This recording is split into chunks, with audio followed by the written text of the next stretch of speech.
नाज़रीन अस्सलाम वालेकुम, उम्मीद है आप खैरियत से होंगे। पूरे पाकिस्तान में एक मरतबा फिर से जो है वो इंटरनेट के बंद होने का वक्त हुआ चाहता है और ऐसी क्या नौबत आ रही है, ऐसी क्या वजह है कि जिसके सबब पाकिस्तान में इंटरनेट बंद करने की जो है वो ज़रूरत पेश आ चुकी है, वो आपको बतानी है। दूसरी जानिब नाज़रीन, मरियम नवाज़ ने एक तज़ादात से भरा हुआ बयान दिया है और जैसे ही वो बयान उनके मुंह से निकला, साथ ही सोशल मीडिया सारिफीन और एंकर्स और पूरे मुल्क के दानिश्वर जो हैं वो उन्होंने उनके ऊपर तनकीद करना शुरू कर दी। और इस वक्त सोशल मीडिया के ऊपर मरियम नवाज़ के खिलाफ एक अलग ही किस्म का जो है वो क्रिटिसिज्म हो रहा है। आगे अगर आप आएँ तो फैज़ुल हसन चौहान ने पीटीआई के वर्कर्स को, इनके वोटर्स को कंफ्यूज करने के लिए, इनकी कमर तोड़ने के लिए एक बड़ा ज़बरदस्त पैंतरा फेंका है, एक बड़ी ज़बरदस्त चाल चली है और चेस बोर्ड को जो है उन्होंने बड़ी घुमाने की कोशिश की है।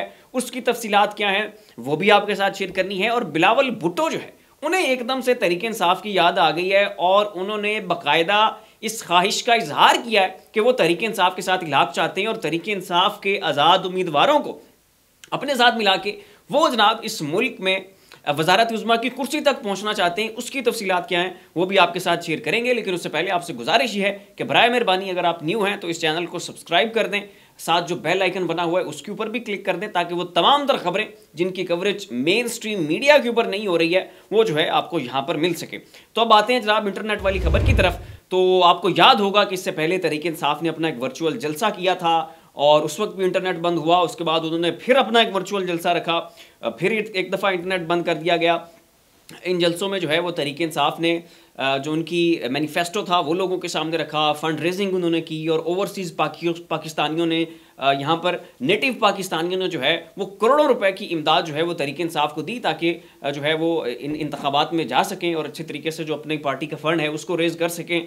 और वो बड़ा ज़बरदस्त रही उनके वो वर्चुअल जलसे और पूरे पाकिस्तान में उसको कवरेज मिली और जनाब उसके रिकॉर्ड बने कि ट्विटर पर इतने लोग थे, यूट्यूब के ऊपर इतने लोग थे, फलां प्लेटफॉर्म पर इतने लोगों ने इस जलसे को ज्वाइन किया और फिर आर्टिफिशियल इंटेलिजेंस के जरिए इमरान खान का जो पैगाम लोगों तक पहुंचाया गया उसको तो पूरे आलमी मीडिया ने कवरेज दी और पूरी दुनिया ने उसको कवर किया कि कैसे इमरान खान ने जेल से बैठ के जो है वो अपने लोगों से खिताब किया। तो खैर खबर की तरफ वापस आते हैं। तो जनाब 20 जनवरी को शाम 7 बजे तहरीक इंसाफ ने एक मरतबा फिर अपने वर्चुअल जलसे का ऐलान किया है।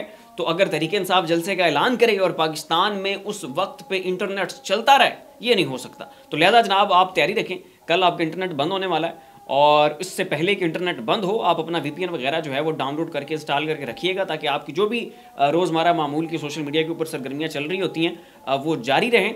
और इससे ये भी मैं आपको बताता चलूँ कि पिछली 2 मरतबा जब पाकिस्तान का इंटरनेट बंद हुआ इमरान खान के उस वर्चुअल जलसे की वजह से, तो पाकिस्तान को करोड़ों नहीं बल्कि अरबों रुपए का नुकसान हुआ था और ये आदाद शुमार खुद पाकिस्तान के ही इदारों ने दिए थे। तो खैर उन सारी चीज़ों को बलाए ताक रखते हुए ये इंटरनेट को बंद करने का सिलसिला जारी है। इस दफ़ा फिर इंटरनेट बंद होगा, कोई मसला नहीं है जनाब। पाकिस्तान गया भाड़ में, पाकिस्तान के माली मफादात गए भाड़ में, तहरीक इंसाफ का जलसा रोकना तो जनाब इंटरनेट तो फिर बंद होगा।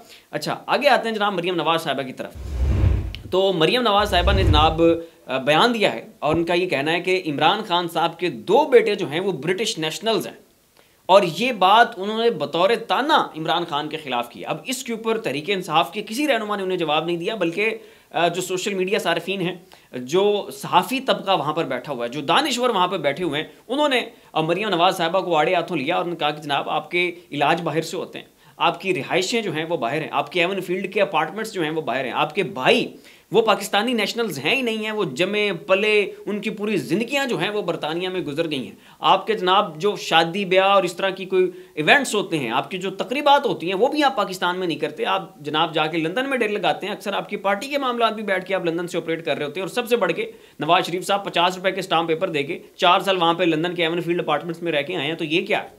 तो इसके ऊपर जनाब फिर मरियम नवाज़ के ऊपर बड़ी ज़बरदस्त किस्म की तनकीद शुरू होगी और बड़ा कंस्ट्रक्टिव क्रिटिसिज्म हुआ, जिसके बाद मेरे ख्याल में मरियम नवाज़ पछताती ज़रूर होंगी कि भाई मुझे इस मामले के ऊपर इमरान खान के ऊपर जो है ना वो तनकीद नहीं करनी चाहिए। आगे जनाब जो है फैज़ुल हसन चौहान वो वसीम बदामी साहब के वो टॉक शो में बैठे थे, वहाँ पर बैठ के उन्होंने बात की कि जनाब तहरीक इंसाफ के जो टिकट होल्डर्स हैं उनमें से सिर्फ उन लोगों को टिकट्स दिए गए हैं और सिर्फ उन लोगों को जितवाने की कोशिश की जाएगी किसी तीसरी कुव्वत की जानिब से कि जो पहले कमिटमेंट कर चुके हैं, जो पहले वादा कर चुके हैं कि वो जीत जाने के बाद तहरीक इंसाफ को छोड़ के आईपीपी या नून लीग ज्वाइन कर लेंगे। तो ये नाज़रीन इंकशाफ जो है वो फैज़ुल हसन चौहान साहब ने किया है। तो उसके ऊपर मैं अपना एक छोटा सा तबसरा देता चलूँ और वो ये है कि इस वक्त तहरीक इंसाफ की बिल्कुल छांटी हो चुकी है। जो कोई हल्का सा भी लूज बाल करवाने वाला बंदा था ना, को हल्का सा भी डरपोक शख्स था, हल्का सा भी खौफ खा जाने वाला शख्स था, जो भी कोई शख्स तहरीक इंसाफ में नजरियाती नहीं था, वो जो अभी ये जो चक्की चली है ना, उसमें वो निचोड़े गए और उन्होंने तहरीक इंसाफ को छोड़ दिया। लेकिन जो बंदा तहरीक इंसाफ के साथ दिल के साथ खड़ा था, जो नजरियाती कारकुन था, जो नजरियाती इनका सपोर्टर था, वर्कर था, उसने इन कठिन हालात के बावजूद भी जो है वो तहरीक इंसाफ को नहीं छोड़ा और वो तहरीक इंसाफ का हिस्सा है। तो अगर इन नामसाइद हालात के बावजूद भी वो तहरीक इंसाफ का हिस्सा रहें, तो फिर इंतखाबात जीतने के बाद इस चीज़ का बहुत कम इम्कान है कि वो तहरीक इंसाफ को छोड़ के जाएं। हाँ, चंद लोटे होते हैं, वो हर जमात में पाए जाते हैं और इस चीज़ का इम्कान है कि चंद एक लोग जो है तहरीक इंसाफ को छोड़ के IPP में चले जाएं या नून लीग में चले जाएं, लेकिन पूरी जमात का तितर बितर होना इंतखाबात के बाद, जीत लेने के बाद, ये बहुत मुश्किल नज़र आता है। ताहम ये जो पहला हिस्सा है फयाज हुसैन चौहान साहब की बात का कि उनको जितवाया जाएगा, कि जिनके बारे में हल्का फुल्का इम्कान है कि उनको हम हाँक लेंगे या वो लेके जा सकते हैं, ये उनकी मर्जी पर मुनहसर है कि किसको धांधली के तहत जितवाएंगे और किसको हरवाएंगे। तो ये यहाँ पे तो जो है उनके पॉइंट में जो है वो जान है। आगे नाज़रीन अगर आप आएँ तो बिलावल भुट्टो जरदारी साहब, उन्होंने कहा है, अब बड़ा इनका ज़ोमानी जुमला है, अब बड़ी तरीके से वलेट के उन्होंने बात की है और उन्होंने कहा है कि मैं आज़ाद उम्मीदवारों को अपने साथ मिला के इस मुल्क का वज़ीर आज़म बनूंगा।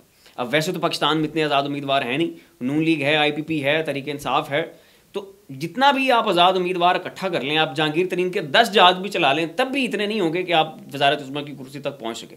तो आज़ाद उम्मीदवार इस वक्त एक ही जमात के पास हैं और वो तहरीक इंसाफ। तो उनका यहाँ पर डायरेक्टली इशारा तहरीक इंसाफ की तरफ था कि मैं इनके बंदे जो है वो अपने साथ मिला के नून लीग के खिलाफ एक इत्तेहाद बना के और मैं जनाब जो है वज़ारत उज़्मा की कुर्सी तक पहुँच जाऊँगा। तो ये नाज़रीन कहना था बिलावल भुट्टो साहब का। तो सवाल यहाँ पर ये पैदा होता है कि क्या तहरीक इंसाफ इस चीज़ के लिए तैयार होगी? तो उसका जवाब है कि नहीं। तहरीक इंसाफ को पता है कि जनाब बिलावल भुट्टो साहब कौन है। इन्होंने पिछले 16 माह की हुकूमत में जिस तरह से नून लीग की हिमायत की है, जिस तरह से उनके जूते पॉलिश किए हैं, वो किसी से ढका छुपा नहीं है। और उन्हें पता है कि ये दोनों जमातें एक ही सिक्के के दोनों रुख हैं और उन्हें यह भी पता है कि इस वक्त ये एक दूसरे के खिलाफ जो बयानबाजी कर रहे हैं, ये अपने वोटर्स को जो है ये बुद्धू बनाने की कोशिश है।